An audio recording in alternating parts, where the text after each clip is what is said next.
Today I'm going to be presenting on how we go about building a skill. And so basically the thought process behind what we're going to go through today is that skills are complex things.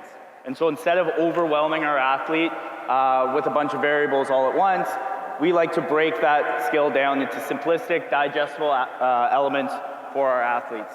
And so a good representation of this would be if we think of how Austin Matthews will often roll off the wall, catch a pass, get his feet moving, drag fire, and take a shot on net, that's a skill. That takes place over a second or two, but there's a lot of elements that go into making that skill successful. There's his ability to use his edges to get off the wall, the way he catches the puck, the way he moves his feet to beat a layer of pressure, how he drags, how he fires, what his posture is throughout the entire process, his mechanics when he goes to shoot. And instead of giving that all at once to our athlete, we look to break that down, get extremely detailed into the success of each element as we look to build up the whole skill.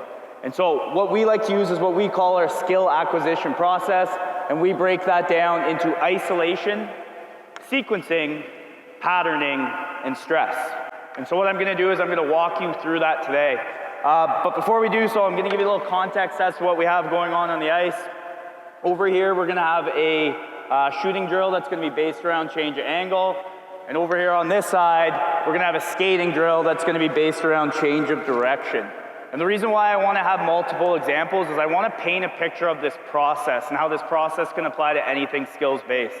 Whether it's shooting, whether it's skating, whether it's stick handling, whether it's puck protection, whatever it is that is a skill, we can always isolate it, sequence it, pattern it, and stress it to give our athlete the best opportunity to be successful. And so we're going to get right into things here, and we're going to get into what isolation is. And essentially what isolation is kind of what we just talked about, in taking a complex skill and breaking it down into simple segments that becomes very manageable for the athlete, and we can get very detailed.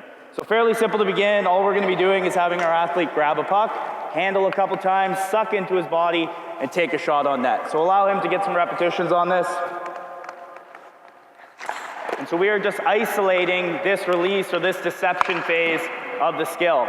And here would be my opportunity to, yeah, you can keep on going, to observe, you can keep shooting, to observe and give him a little bit of feedback in terms of what he's doing with his mechanics.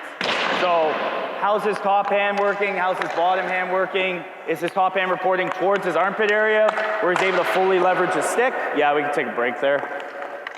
Or is his bottom hand pushing at the proper angle? Is he getting good down pressure, or is he able to leverage the use of his shaft? How's his posture? How's his shin angle? Does he have good ankle flexion? Whatever it is, we are trying to get very detailed to educate the athlete because we want the development to go beyond today.